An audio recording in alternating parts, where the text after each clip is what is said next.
I've been the type of person in the past that's made really snap decisions. I can make a decision very, very quickly and follow it completely through to the end. And really, that's been my downfall. I've been making decisions far too quickly, and it's taken me many years to learn to make more wise decisions, to slow down a bit.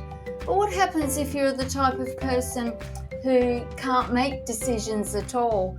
Perhaps you might be the type of person that really agonizes over the least little decision and never end up doing anything at all.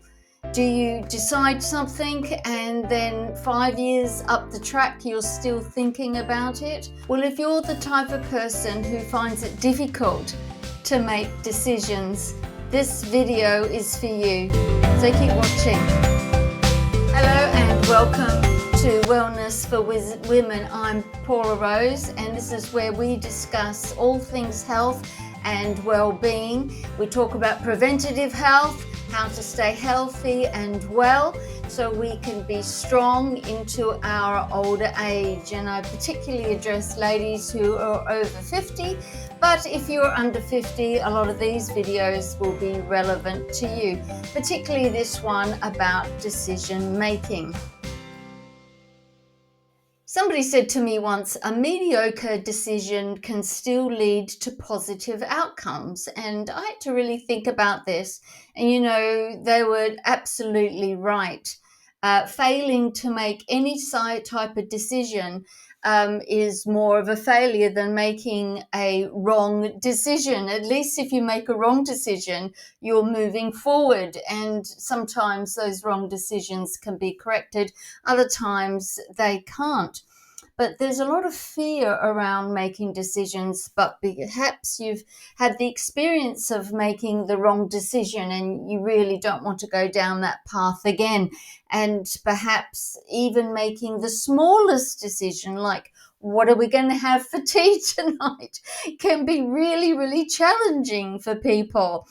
Where we're going to live, in what house, in what country we're going to live in, what schools the kids are going to go to, what job will I be doing for the next 20 years. They're all bigger decisions, but regardless of how big or small the decision, if you're the type of person who finds it difficult to make decisions, decision making is challenging, it's stressful, and you end up abandoning it altogether and not making any decision. And looking back over the years, you think, if only I had done this, if only I had done that.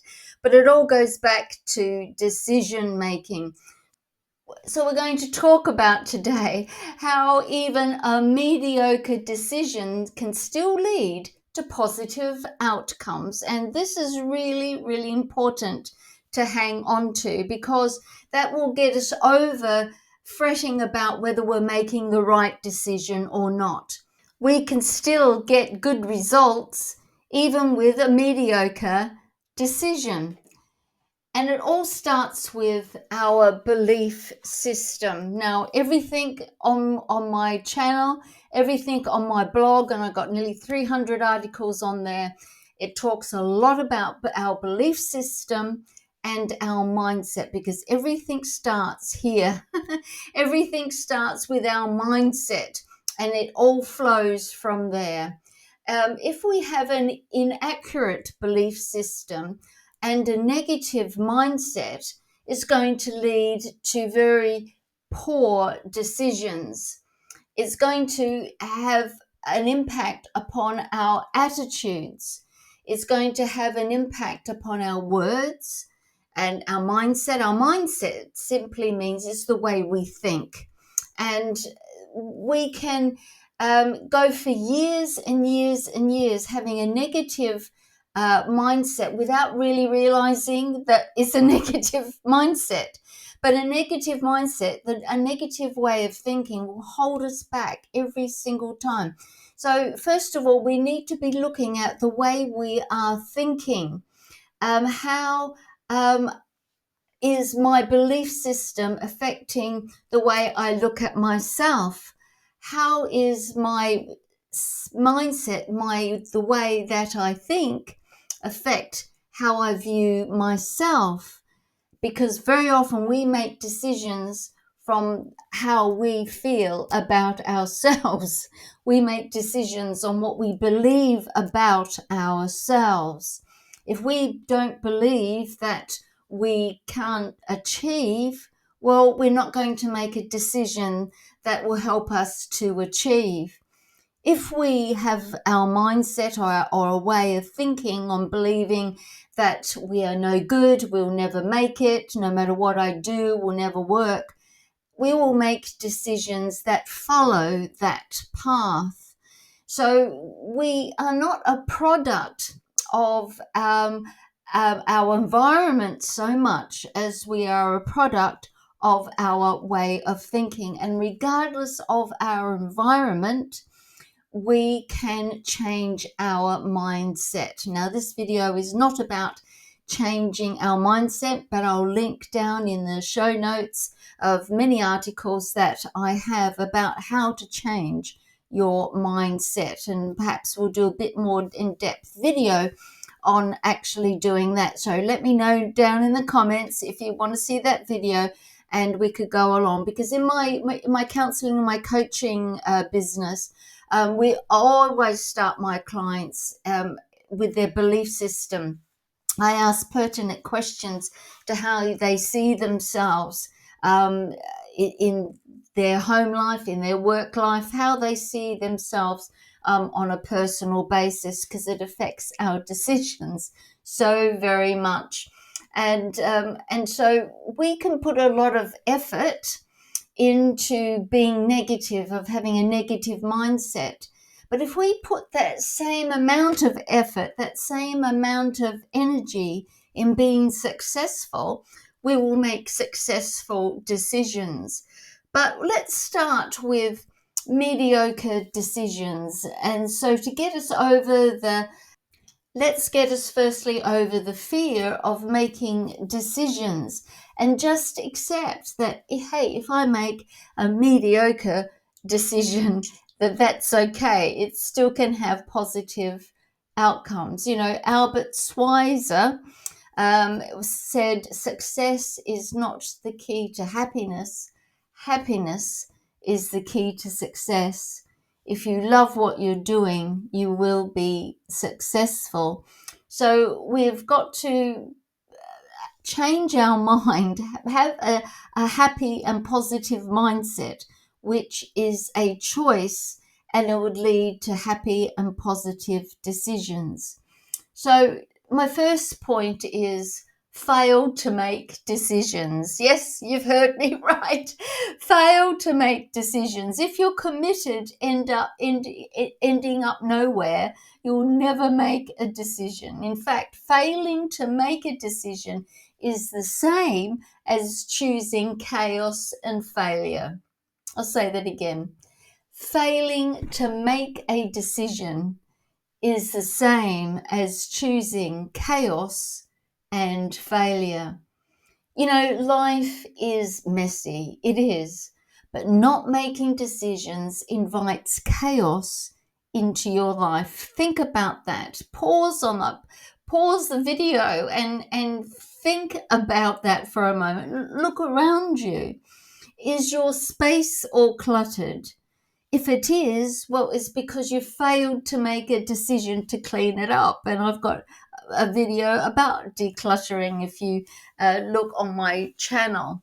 And so it all goes back to our decision making. We can be chaotic people because we're not making decisions. So to combat disorder, we must make decisions and work towards fulfilling those decisions. And we can call them goals, if you like. We make decisions to do a particular thing, to be somewhere in our lives, and then we make provisions step by step to reach those goals. And it's all bit by bit, making decisions all along the way so we can fulfill those goals in the end. And a mediocre decision can be pursued and still yield very good results. But you still want to aim high. And as you learn to make good ones, as I was learning not to rush into things and to pull back a little bit, not get too excited about things, but research little things a bit more.